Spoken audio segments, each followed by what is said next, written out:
Muito bem-vindo a mais essa aula e hoje a gente vai falar sobre os vírus, que são seres bem intrigantes e que realmente têm uma importância muito grande dentro da biologia. Então vem comigo, eu vou te explicar aqui as características gerais, como é que eles funcionam, como é que eles se reproduzem, como vivem, enfim, os nossos queridos vírus.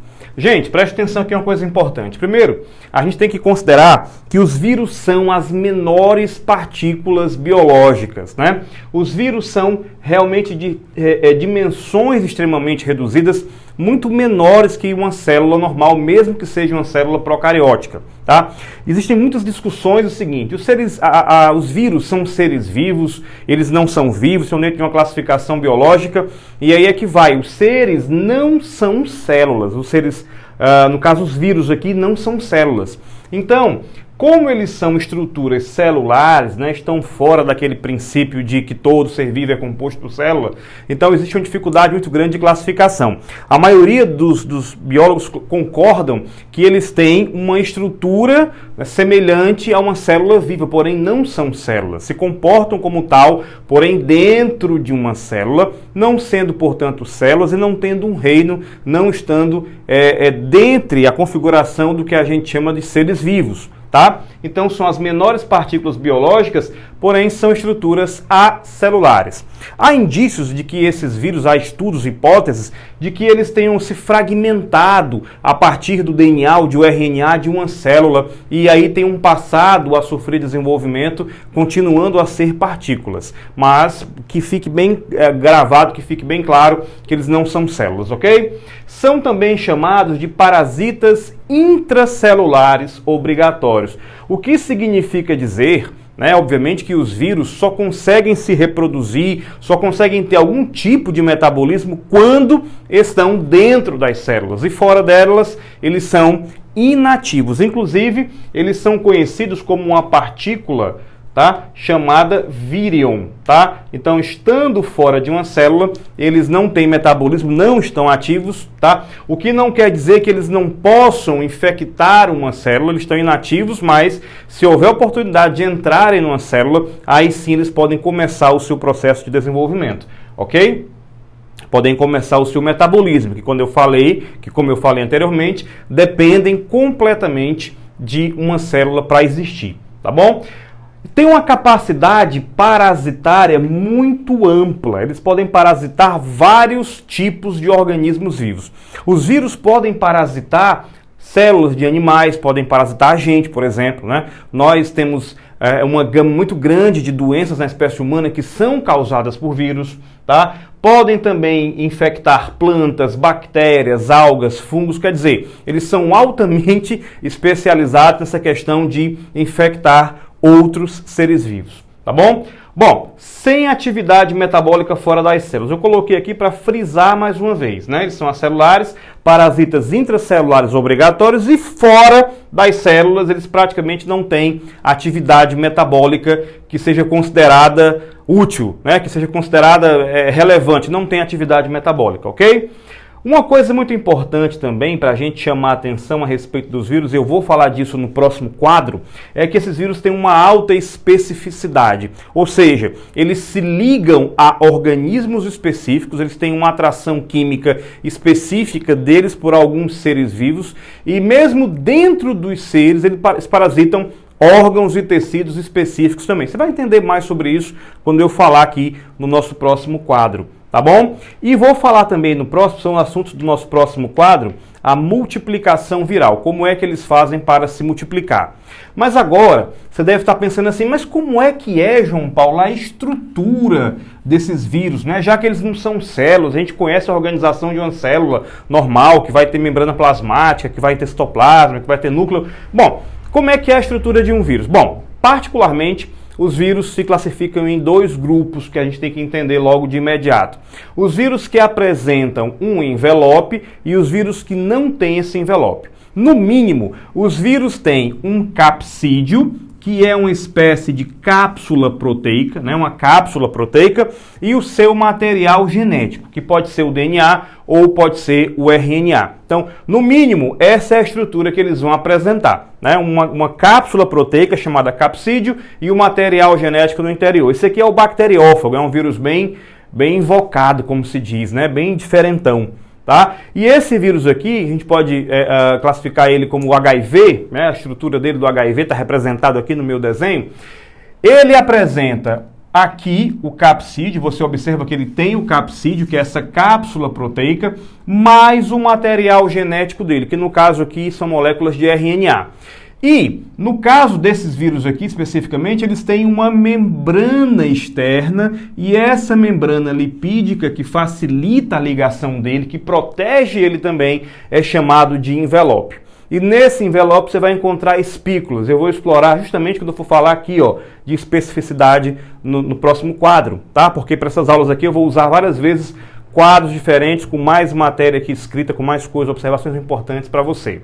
Então, a diferença entre esse vírus aqui, no caso, o bacteriófago e o HIV, é porque aqui não há um envelope. E aqui você tem esse envelope recobrindo aqui o capsídeo juntamente com as suas espículas. E aqui, né, na estrutura mais simples de um bacteriófago, você está observando o quê? Você está observando que ele tem o capsídeo, o material genético, no caso desse aqui o DNA, ele apresenta uma cauda e as fibras dessa cauda que vão fazer com que esse vírus se ligue às bactérias que ele vai infectar, tá? Então agora a gente vai para o próximo quadro. Bom, então falando sobre a questão da especificidade viral, eu quero que você entenda o seguinte. A gente sabe que os vírus apresentam essas espículas, no caso aqui do HIV, as espículas de glicoproteínas, e elas vão se fixar em receptores específicos, de células específicas do nosso organismo. Então, veja bem, aqui nós temos as glicoproteínas, as espículas que estão presentes aqui no envelope do HIV, e eles vão se ligar aos linfócitos T do tipo CD4, né? Especificamente falando, porque esses linfócitos aqui apresentam essas proteínas aqui, ó, tá? Que vão fazer a ligação, que são as proteínas CD4. Tem uma CD4 aqui, tem uma CD4 aqui, então você está vendo que para ele é um ambiente ideal, para que ele possa se ligar. Quando o vírus entra, né, ele vai iniciar todo o seu processo de reprodução aqui na célula hospedeira. Ou seja, à medida que ele está entrando aqui, ó, já fui representando logo aqui, o capsídeo dele já vai se desfazendo, ou seja, o capsídeo já vai se destruindo, tá certo? E aqui você tem o RNA viral. Aqui você tem o RNA viral. Só que eu te falei o seguinte, que esse vírus, eu quero que você entenda, que esse vírus ele apresenta aqui uma enzima chamada transcriptase reversa. Ou seja, essa enzima do vírus é capaz de pegar esse RNA e transformar em DNA viral. E é uma enzima bem esperta. À medida que ela vai fazendo uma cadeia do DNA, ela já vai desfazendo a estrutura do RNA viral e fazendo uma outra cadeia. Ou seja, esse DNA viral aqui, ele existe por conta dessa enzima, ok? E à medida que esse DNA é feito, logo após, ele vai ser introduzido no núcleo da célula. Então entenda que isso aqui é a célula hospedeira, que está desenhado aqui, mas aqui dentro, né, você está vendo que isso aqui é a membrana do núcleo, lembra dela? A carioteca, né? E aí, esse DNA viral vai entrar aqui e vai fazer uma ligação com o DNA da célula, ou seja, isso vai acontecer porque ele tem uma outra enzima aqui chamada integrase. Olha que vírus esperto, né? Como ele tem recurso. Então, aqui você vai ter a entrada desse DNA viral e ele vai, vamos dizer que ele se integrou aqui nesse ponto, ó, tá integrado aqui agora e aqui é o DNA viral. Então, à medida que esse DNA viral tá aqui dentro, você está enxergando aqui ele, ó, tá? À medida que ele entrou, o que ele vai fazer? Ele vai iniciar aqui a síntese de RNA, mas esse RNA vai ser para o vírus. Olha que interessante, né? O que vai acontecer? Uma parte desse RNA que foi feito aqui, uma parte desse RNA feito a partir do DNA viral, que está integrado ao DNA da célula, vai ficar para fazer o material genético dos novos vírus que vão sendo formados aqui. Uma outra parte desse RNA viral vai começar a sintetizar as proteínas. Então, quando esse RNA viral, vamos pegar outra cor aqui, ó.